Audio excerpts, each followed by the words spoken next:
Dear students, आज मैं आप लोगों के लिए फर्स्ट फ्लाइट का चैप्टर 7 ग्लिम्पिसेज ऑफ इंडिया का पार्ट 3 टी फ्रॉम असम का समरी लेकर आया हूं, जिसके राइटर अरूप कुमार दत्त हैं।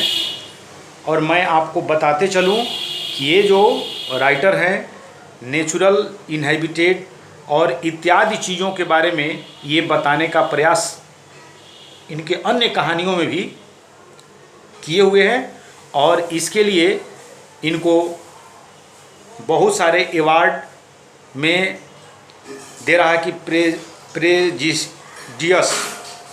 प्रेस्टिजियस शंकर अवार्ड से भी सम्मानित किया गया था 1979 में। तो इस चैप्टर में ये टी फ्रॉम असम लेकर के आए हैं और बताने का प्रयास किए हैं कि कैसा कैसा इसमें असम में क्यों वो इम्पोर्टेंट है और यहाँ का टी क्यों जाना जाता है। तो ये कहानी स्टार्ट कर रहा है। प्रांजल असम का एक नौजवान लड़का है जो दिल्ली में अपने दोस्त राजवीर के साथ रहता है, यानी दोनों एक साथ पढ़ते हैं वहाँ पर। प्रांजल के पिता जो हैं वो असम के बागान के मैनेजर हैं, यानी इसका जन्म वहीं पर हुआ था। प्रांजल गर्मी के छुट्टियों में राजवीर को अपने यहाँ असम चलने के लिए निमंत्रित करता है और वह अपनी छुट्टी बिताने के लिए असम एक साथ ट्रेन से बैठकर जा रहे होते हैं। ट्रेन एक प्लेटफॉर्म पर रुकती है जहां एक फेरी वाला आवाज़ निकालता है, गरम गरम चाय, चाय गरम। और ऐसा बोलते हुए उनकी खिड़की के पास चला आता है और पूछता है, साहब चाय। तो प्रांजल और उसका दोस्त एक एक कप चाय लेते हैं और चाय की चुस्की लेते हैं। और उन लोगों के द्वारा देखा जाता है कि उस कंपार्टमेंट में लगभग जितने लोग हैं सब कोई चाय पी रहे होते हैं। राजवीर पूछता है, क्या तुम्हें पता है विश्व में रोजाना करीब 30 करोड़ कप चाय प्रत्येक दिन लोगों के द्वारा पिया जाता है। प्रांजल आश्चर्य से कहा, चाय बहुत ही लोकप्रिय पेय पदार्थ है। गाड़ी उस प्लेटफॉर्म को छोड़ते हुए आगे बढ़ जाती है। प्रांजल एक जासूसी उपन्यास होता है, बुक होता है, जासूसी बुक होता है, उसमें खो जाता है।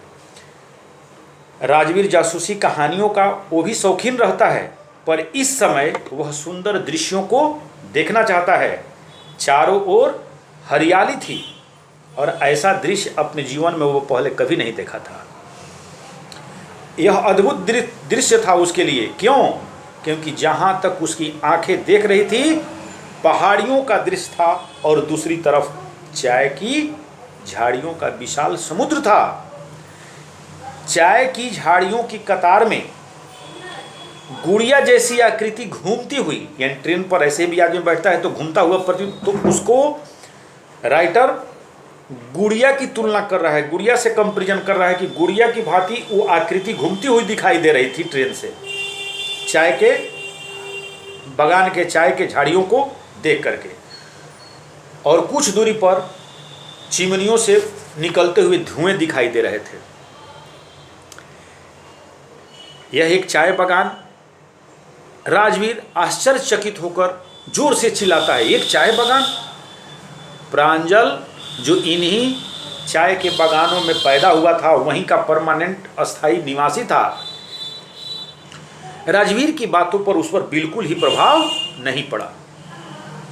राजवीर स्वयं से बात कर रहा था और कहता है राजवीर स्वयं से, मैं चाय के बारे में जितना पढ़ सकता था पढ़ता रहता हूँ।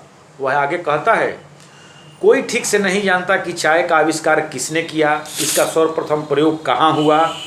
इसके संबंध में अनेक दंत कथाएं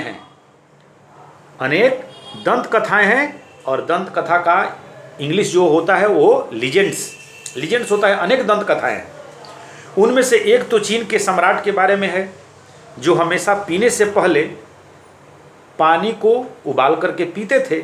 एक दिन की घटना ये है कि बर्तन जो जहाँ रखा गया था नीचे अंगीठियाँ जल रही थी और उसी में उड़ करके कुछ पत्तियाँ उस उबलते हुए पानी में गिर पड़ी।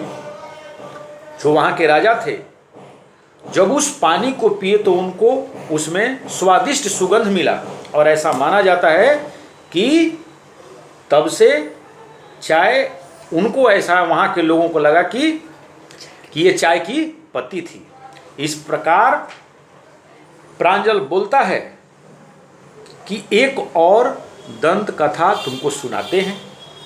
इस पर वो बोलता है कि मेरे पास एक भारतीय दंत कथा भी है। एक प्राचीन सात्विक बुद्ध बोधि धर्म ने अपनी पलकें काट ली थी क्योंकि ध्यान लगाते समय उसे नींद लगती थी और ऐसा माना जाता है कि उन पलकों से 10 चाय के पौधे उगे। इन पत्तियों को जब गर्म पानी में डालकर पिया जाता है तब नींद गायब हो जाती है। राजवीर आगे बताता है चाय सबसे पहले चीन में पी गई 2700 ईस्वी पूर्व में। वास्तव में टी, चाय, चीनी ये सारे के सारे शब्द चाइनीज हैं, चीन के हैं। चाय 16वीं सदी में वहाँ पहुँची और वहाँ इसे पेय से ज़्यादा यानी कहाँ इंग्लैंड में ब्रिटेन में वहाँ चाय से ज़्यादा लोग इसे औषधि के रूप में यानी दवा के रूप में इसका यूज करते हैं, प्रयोग करते हैं। गाड़ी अब वहाँ रुकी यानी जहाँ इन लोगों को जाना था, यानी कौन जगह पर जाना था, मरियानी जंक्शन। दोनों लड़के अपना अपना सामान लेकर प्लेटफॉर्म के बाहर उतरते हैं जहाँ प्रांजल के माता पिता इन दोनों का प्रतीक्षा कर रहे थे, इंतजार कर रहे थे। बहुत जल्द ही वे लोग एक पशुओं का पुल पार करते हुए ढेकियावारी एस्टेट में प्रवेश करते हैं। सड़क के दोनों ओर 1 एकड़ तक चाय की झाड़ियाँ थी जो एक समान ऊंचाई की छटी हुई थी यानी काटी गई थी। तोड़ने वाली औरतों का समूह अपने पीठ पर बांस की टोकरियाँ उठाए प्लास्टिक का एप्रॉन पहनकर नई नई अंकुरित पत्तियों को तोड़ रही थी। ऐसा दृश्य राजवीर देखा। तब वो माने प्रांजल के पापा को मिस्टर बरुआ कहता है।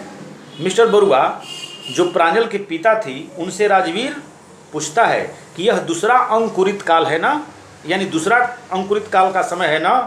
और आगे कहता है कि यह मई से जुलाई तक रहता है और सबसे अच्छी पैदावार होती है।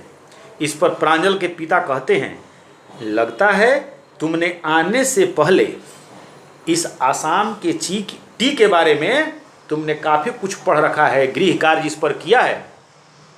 इसके जवाब में वो कहता है कि चूँकि हाँ मैंने पढ़ा है लेकिन मैं यहाँ पर आया हूँ तो जब तक मैं यहाँ हूँ और अधिक आपसे हमको इसके बारे में यानी चाय के बारे में सीखने और समझने का मौका मिलेगा, ऐसा मैं आशा करता हूँ। धन्यवाद।